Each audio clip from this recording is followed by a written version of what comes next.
The issue of climate change is coming from an important realization that is relatively new for our civilization, that we are not separate from nature, that what we do to the world, we do to ourselves, that we are a part of the dynamic balance of Gaia and must act as responsible members of the community of all life on Earth. Any imbalance in our own society and collective psychology is mirrored in analogous imbalances in the Earth's processes. Perhaps underneath all of the vectors of forest decline and climate instability is a more general principle that is inescapable.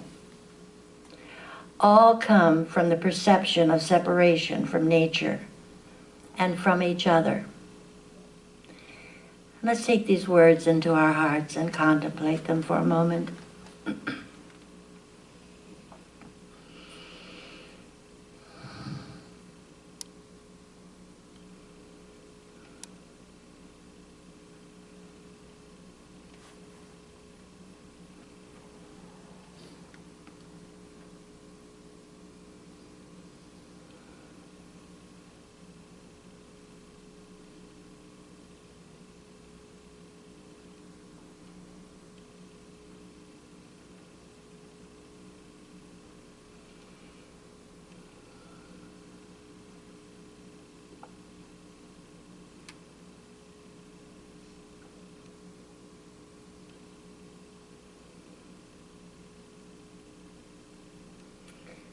And how wonderful it is to come together on this brisk, bright, sunny morning. And we come together and realize, for a while at least, that we are one. We have that feeling, that sense of oneness as we greet each other, as we embrace. We touch on that truth that we are one. We are one as this community. We are one with the brisk air and the bright sun. And we are one with our neighbors. And those who live afar off, we are one. We are one with our animals. And we are one with the promise of spring. We are just immersed in, embraced by, and expressing that one. And for that, we are ever so grateful. And so it is. And so it is.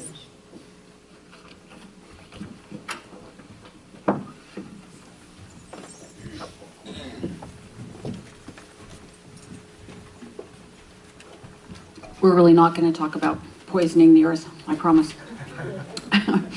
We are, this center is a member of an organization called Interfaith Power and Light. Cool name, huh? I love it. The mission of Interfaith Power and Light is to be faithful stewards of creation, to protect the earth's ecosystems, to safeguard the health of all creation, and to ensure sufficient, sustainable energy for all. And so we've been invited as part of a global thing that happens today, Sunday, February 15th, to look at being stewards of the planet and of the universe, frankly. And we're going to look at it through the lens of this new story we've been talking about, this new story about that we're creating about ourselves and about our life and about the universe and about God, the story of oneness. You know, we live by means of our stories, and so we're trying to replace the old story about separation with a new story about oneness and really have it be part of our lives. And so, you know, they call it a global preach-in, and I don't preach. I'm going to encourage you. I'm going to encourage you to think about our planet, our home, and through this lens of oneness. I'm going to encourage you to think about it through the practice of oneness. Oneness is a fundamental idea that has that has appeared so often. It's called the perennial philosophy, basically, and it's central to what we teach here. Aldous Huxley called it the perennial philosophy because it shows up over and over and over again all around the world, and it's the idea that there is a divine reality that is substantial to all living things, to the things that we think, to our lives and to our minds, and that divine reality has spread itself through all creation, so that what we might call the soul in us is identical to the divine reality, that there is a spark of the divine in everything, and that's what knits us all together into a unity, a single one. And so we say here that there's only one life, there's only one mind, that God is all there is, and that's the principle. And now we need to talk about how we begin to live that principle in this world that seemingly focuses so much on separation. How do we live from oneness instead of separation? How do we make our path the very path of oneness? And I've said over and over since January that I think we do that by creating a new story about ourselves. A new story about our planet, a new story about our universe, about everything. A new story about everything. The old story that we grew up with is that story of I am separate from you and you are separate from me and we are separate from all other life on earth because, God quit creating when he came to us, although he did take a rib from Adam, and so we, according to one person, are second cuts of meat.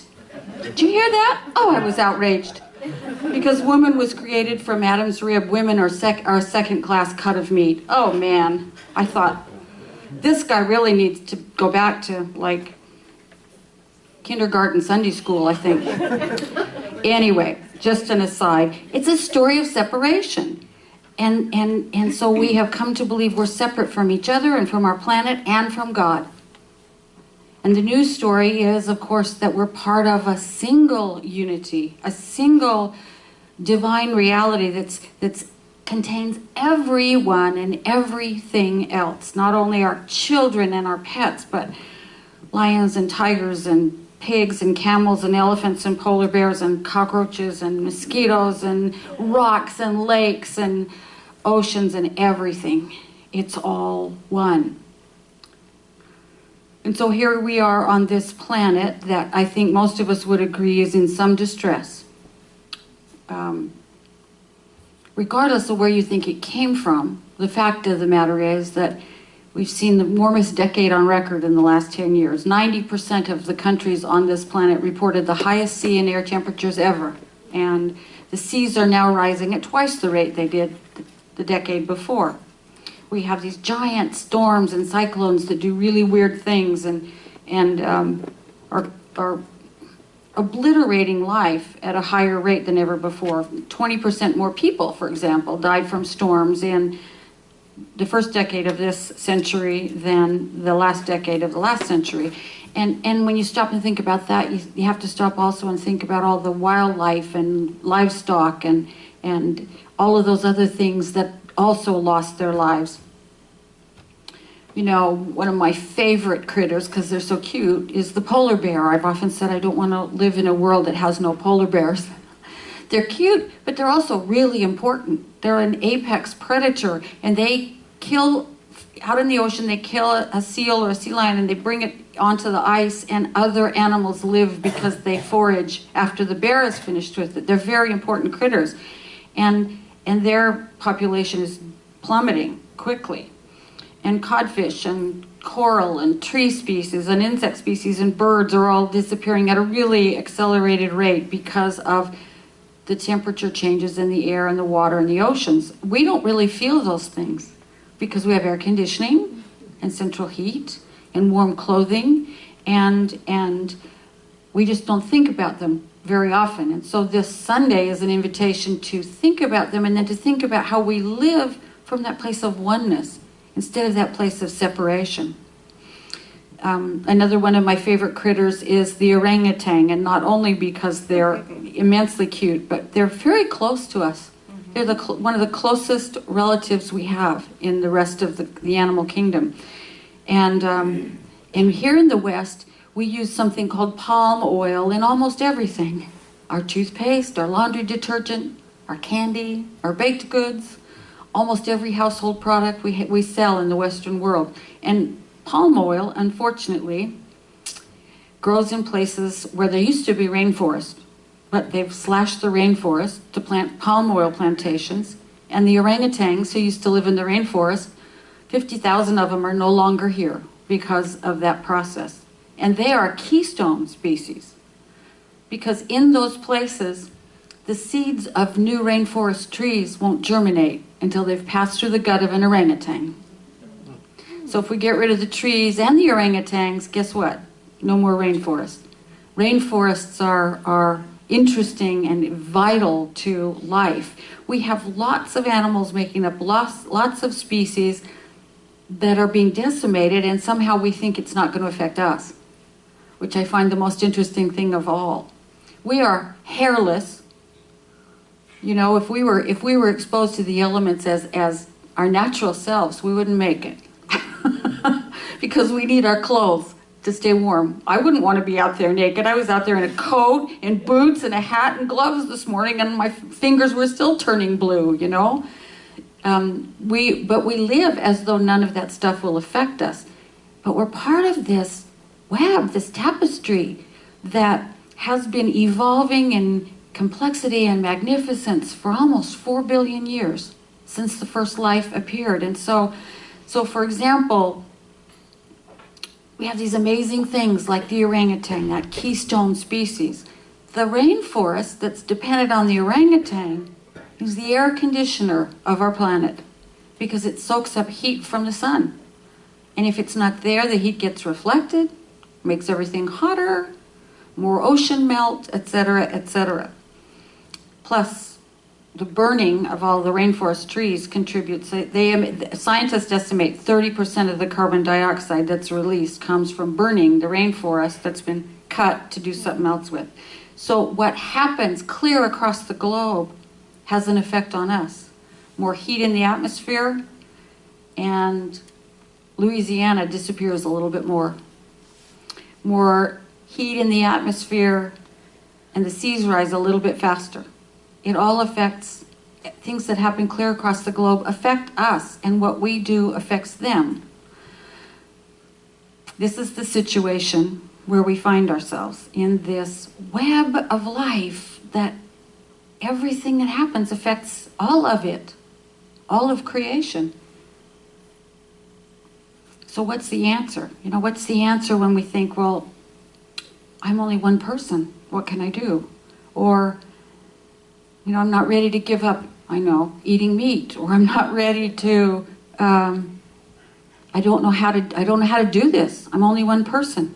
I think the story lies in that new answer, the answer lies in that new story that we tell ourselves. If we tell ourselves a story of oneness, and you stand in front of the trees in your yard, or the trees over in Sugar Creek Preserve for a few minutes, and you look at them, pretty soon you begin to perceive the soul of the trees, the soul of the planet, the life of all of it. When we look at anything long enough from an open-hearted place, from a place of love, we start to see the soul of the universe there, and we start to recover that ancient sensibility of connectedness that I think is part of our DNA. Our ancestors used to have rituals to help the life of the planet grow, and to help the life of the planet to thrive.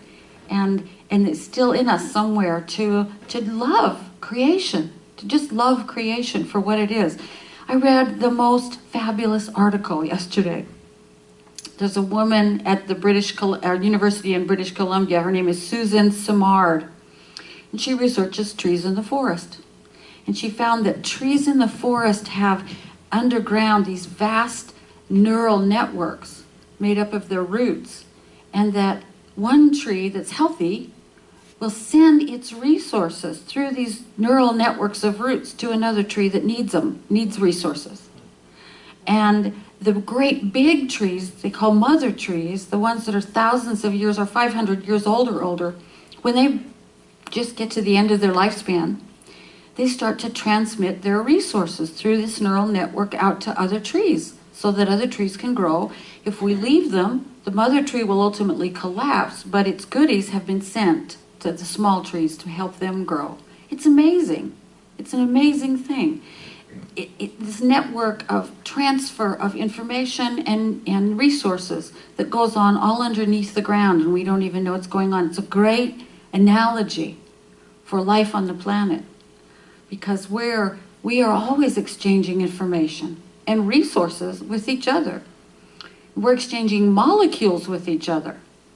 You know, we're breathing in molecules that have maybe, I don't know, maybe Jesus breathed, or maybe Moses breathed, or whatever. But there's information exchange and resource exchange going on all the time through the invisible network of life itself. Obviously, when we go in and cut down all the trees, we've disrupted that whole network that keeps the forest going. And the same thing is true of us when we cut ourselves off from all that other energy and information exchange. But when we put ourselves back into it and realize that it's there. I was talking with my husband, and he said he's never heard the trees whispering. I have. I remember once I was backpacking in the high Uinta Mountains in Utah, and I swore I was being observed, and I was.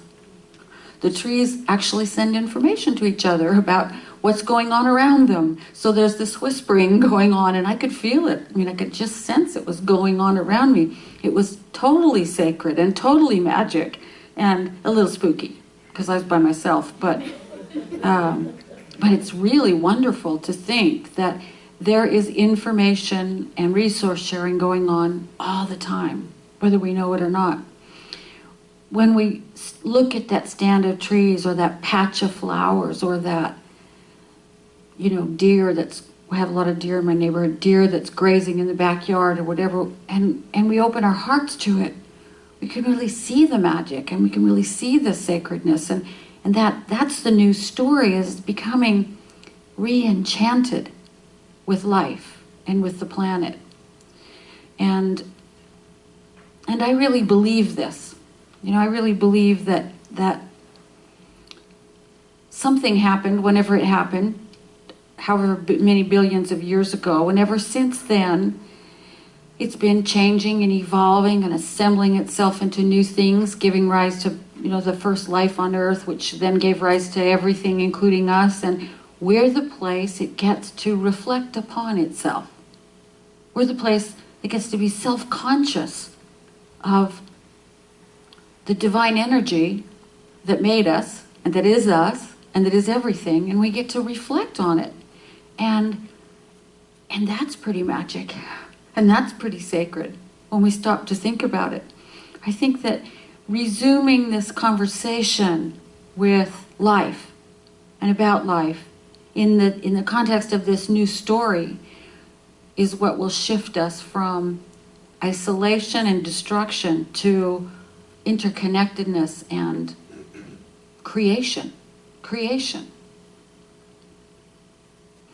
I think we have to allow the magic and the sacredness of nature to re-enchant us. Thomas Berry said, can we allow it to become our inspiring vision? Can we start talking again to the rivers? Start listening to the wind and the stars? Resume that great conversation with life and mend the shattered universe. That's what he was asking us to do, and I think so. I think if we stop and think from connectedness instead of separation, when we're about to make a decision, amazing things come from that. And we have to work on this sense of connectedness by just opening our eyes. When we walk outside, even if it's cold, it's gorgeous, you know? And pretty soon, those little green buds are going to start coming out of the ground, and crocuses are going to unfurl, and real magic is going to start happening. And if we're just aware of it and open to it, we re-enchant ourselves. We begin that conversation with life once again. And then when we go to the grocery store, we can stop and think about what we're eating. what we're buying to eat. How much of the world's resources go into it? How is it produced? When we go to buy laundry detergent, we can read the label. And if the first ingredient is palm oil, maybe look for, or something palmitate, look for a different brand. One that's made with coconut oil maybe, or something else. You know, food and water and consumption and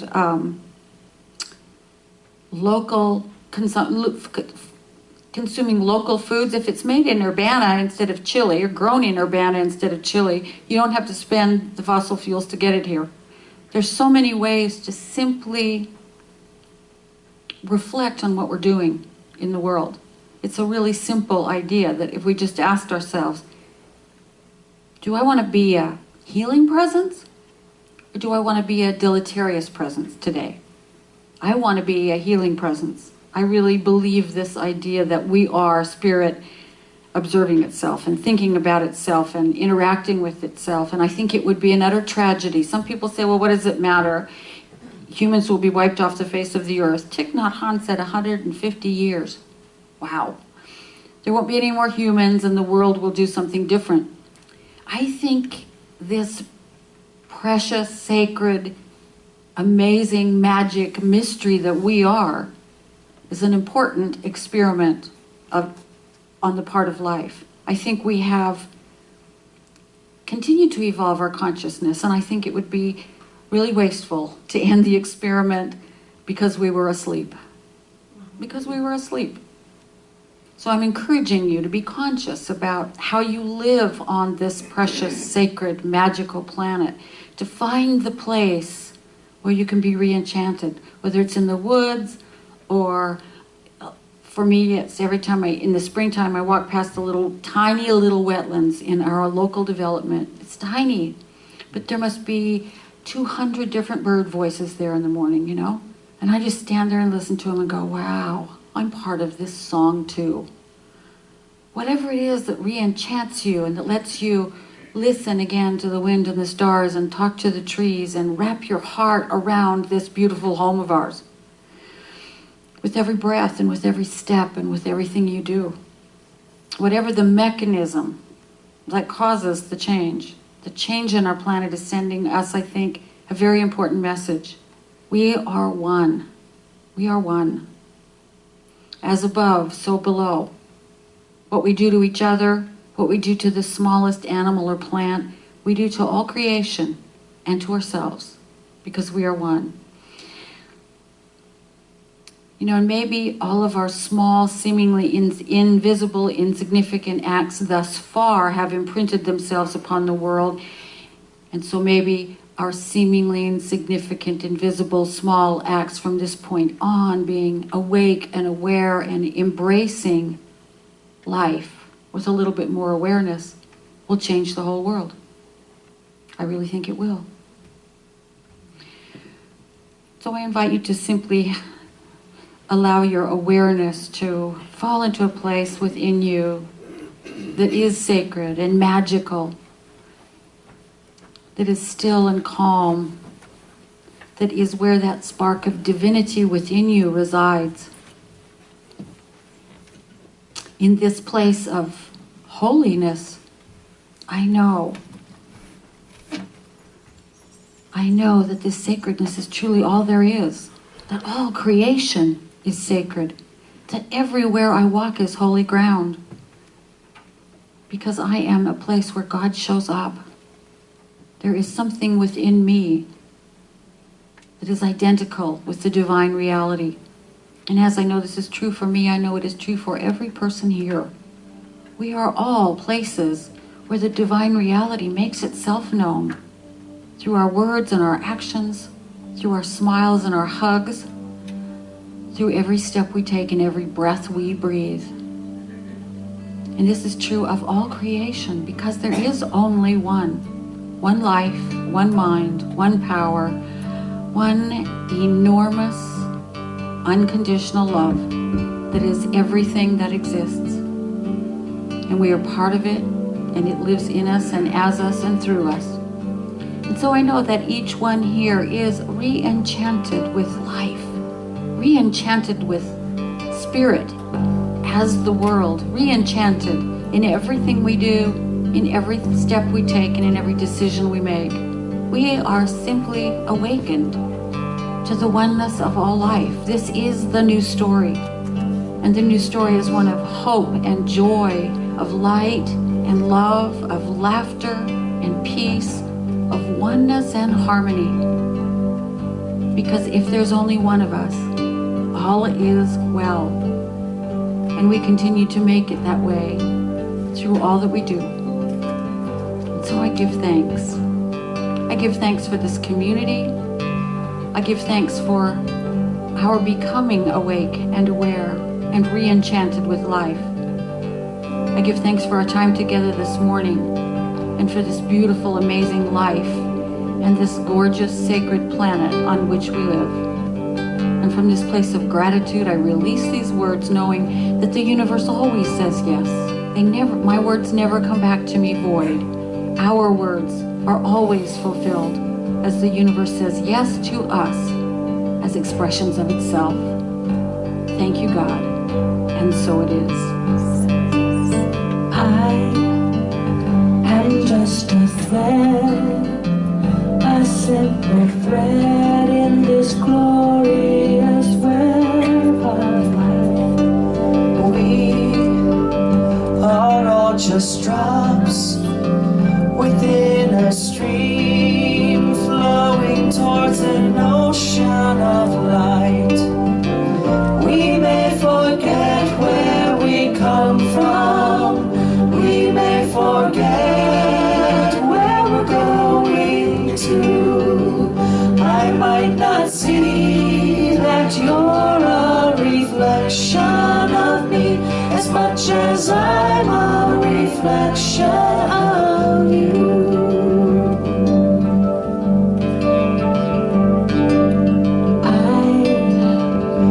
Just a seed, a blessed seed with eternity unfolding in me. And I pray that as I grow, I will reveal the love that illuminates my soul. When I remember where I come from, when I remember and I will see that you're a reflection of me as much as I'm a reflection of you.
Simple prayer, may I become a reflection of the infinite one.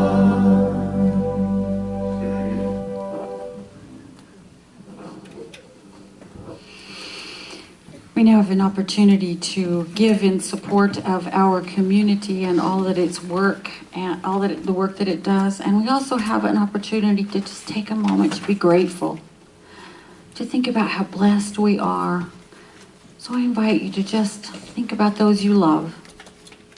Think about that smiling little canine or feline face waiting for you at home. Think about your friends and all that you have to be grateful for, and just let yourself be filled with gratitude. Gratitude is the attitude that makes welcome all the good of the universe. And as the basket passes you, whether you are able to give or not, please bless our community in its abundance so that we may continue to grow and thrive.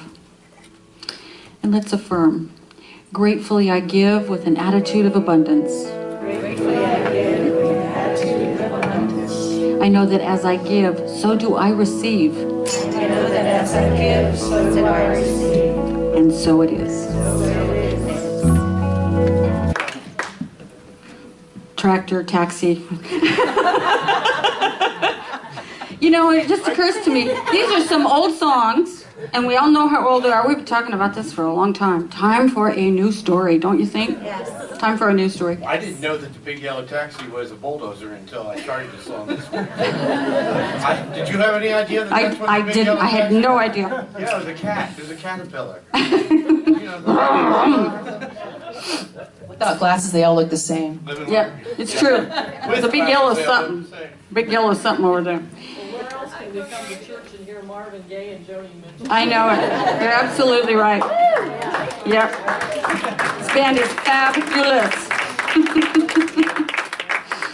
A couple of quick announcements. Over on the green team table by the plant are some postcards that you can send your congressional representatives about the issue of ecological stewardship and climate change. The preferred approach is, of course, to send chocolate along with the card, but just send the card and let them know how you feel. Let them know what it is that you want protected. Tell them about your little patch of woods that you want protected. And I see very small people. One of them's really a big person. She's going to stand up now. Are you going to tell us about what went on today? Yes, we'd like to. Come here. Hi, everyone. This is Christopher Cost, How old are you, buddy? 4.5. 4.5. And today we were continuing our studies about Islam. How many children are in the back? 9. 9 children in the back. So we started our session with meditation and we imagined we were what, Christopher? Fluffy white clouds. Fluffy white clouds, and we were flying away aimlessly. Then we continued with Mr. Dan with a couple of songs about Islam. Allah. That's right. And now the children in the back are learning more about the Islamic traditions as well as some of the cultural aspects. So we wish you all the good day. Thank you. Thank you. Thank you,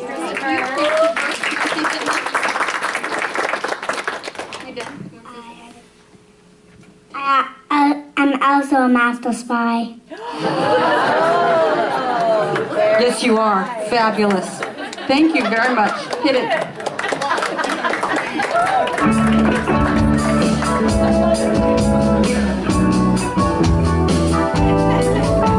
You are beautiful, courageous is toward the end of that music section. You are beautiful, courageous, and wise beyond your ages. This I know for you, as I know myself. You are splendid, you're unique, with the whole world at your feet. This I know for you, as I know myself. You are brother to the flowers, and sister to the trees. This I know for you, as I know myself. As all life lives within you, you are one with God, it's true. This I know for you, as I know myself. This I know for you, as I know myself. This I know for you, as I know myself. Thank you very much, Henrietta and Christopher. Child after my own heart. Master spy. I love it. Master spy. You were a master spy as a kid. It was. She had a lot of equipment. As I a did. child. I got a spy kit for Christmas one year, and I was off and running. Oh, It pays to work in the office because you hear all kinds of things about the master. She tells me. Yeah, I had a little pan camera and everything. I took pictures of all the neighbors mowing their lawns, doing exciting stuff like that. You know. All right, back to today. Today, this evening, we begin our Sunday evening service from 5 to 5:45 p.m. We'll have a meditation and a little capsule version of the topic and then a discussion. The spiritual book club meeting for today is canceled, by the way, and they will let you know when the next meeting is in a future bulletin. Also, don't forget the Sunday evening meditation if you want something to help you get into the start of your week. 7 p.m. There's a 30-minute or so meditation all the way in the back. It'll help you get yourself centered. It's a busy Sunday around here. Just as soon as we finish up here today, the social committee will meet in the community room. Is that right? 12:15, sorry. All the way at the end of the building. Just keep going down the hall until you can't go any further and you'll be there. If you want to help plan fun events for our community, feel free to join that meeting. We have our next community newsletter ready. Our community newsletter is ready. It's got a red block on it right there. If you want to take a couple and put them in places that you go normally, like laundromats or coffee shops or health food stores or grocery stores, that would be wonderful. Please do that. We're also looking for someone to commit to take a couple copies every month to Christopher's, the Wilmington Pike Library, and Panera down at Town and Country. If you're able to do that, that would be wonderfully appreciated. And you could see Maggie over at the Welcome Center after the service. Over on the table, there are some affirmations. They're printed in purple on white, and these come from the Course in Miracles group, which now meets every Thursday evening at 6 p.m. It's a lovely affirmation. Today, I will accept the truth about myself. I will arise in glory and allow the light in me to shine upon the world throughout the day. Beautiful affirmation to take home and work with, and then come see them on Thursday at 6 p.m. for some more discussion about Course in Miracles. February 27th, our green team is going to sponsor a tour of Rumpke Recycling. It is free but you have to be over 18. You can sign up on the bulletin board back on the wall by the bookstore. And we need to have sign-ups by the end of next Sunday, the 22nd. And a couple of other things coming up. March 5th is a movie outing for the Dropbox. And March 6th, there's someone here to tell you about. Go Tina! Go Tina! Hi, good morning, or almost good afternoon. Well, here we are. We're going to talk a bit about the Monte Carlo night, which is March 6th, which is a Friday evening. It's going to be one of our amazing fundraisers for the center. It's going to be an exciting time. We're going to have lots of table games, food, drinks, entertainment, all kinds of good stuff. You never know what you're going to find out. Well, to give you an update on where we're at, I've got a lot of wonderful volunteers, which is great. I think we're pretty darn close to what we need. So thank you, thank you, thank you. So now our next focus is going to be about getting the word out. I forgot to get a poster, but there's plenty of posters right over there. Awesome, she's holding one of those up. Please, please take some of those. Put them wherever you want. I put a small one like this on the window of my car. Or on your husband's forehead. Or on your husband's forehead or your partner's forehead. These can go in like she said where the flyers go. Put them in your laundromat. Drop them off at the pizza joint where you pick up your pizza, wherever you want to do. And then we have some larger ones where if you happen to have a business or if you think you know somebody that would be willing to put these up, please do. We're also going to, thank you, Vanna. We're also, now we're going to be getting the lawn posters, the things that you put in the lawn that you see all over the place outside. So if you have, or if you're willing to, we will have those, we're going to get those purchased and printed. Hopefully we'll have them next week. If not, we'll have them the week after. So that you can put them in your yard. Or if you have, like I said, if you have a friend that has a business that's willing to let you put them out there, we'll put those out there. That way they're in your community and people drive by and we'll be able to see them. So we've got a lot of that going on. We also have some social media. If you're on Facebook, check out our Facebook page. Share that we have a picture of that poster. Just share with it every day or so, or every couple days. So if you don't mind, that would be wonderful.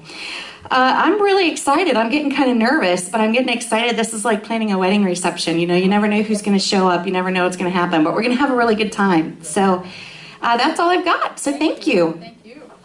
Thank you, Tina. You're working so hard at this and bringing such excitement, and it's going to be a blast. It's going to be really fun. Thank you, Tina. Fabulous. Finally, if there is an issue in your life that you would like prayer support for, you can just ask one of the people, the ladies with the teal or white prayer shawls on. They are our licensed professional prayer practitioners, and they're here to pray with you after the service. We call it a 1-minute miracle. You can just say, I would like prayer for whatever, and they will take it from there. And as I said, you can also do a written prayer request back in the prayer chest or call the prayer line, which is on the back of your bulletin. So, yes. We have lots of food, so please. We prepare Cajun. Yeah, Mardi Gras. Ooh, oh, that's right. It's Mardi Gras. Tuesday. Happy Almost Fat Tuesday. So there's, lots to eat after the service. Go into the social hall and have lunch. It is our wonderful, wonderful Consciousness Cafe volunteers prepare soup for the soul, and it's looking really good in there today. So please join us. So let's stand for our closing affirmation, followed by stand. Our closing song. Go figure. Please know with me. No, you don't have to stand up, Kenny. Know with me. The wholeness of the universe is seeking expression through me. The wholeness of the universe is seeking expression through me. Its nature is goodness, truth, beauty, and wisdom. Its nature is goodness, truth, beauty, and wisdom. I allow it to shine through me today and always. I allow it to shine through me today and always. And so it is. So it is. Have a fabulous, wonderful week, everybody. Here we go.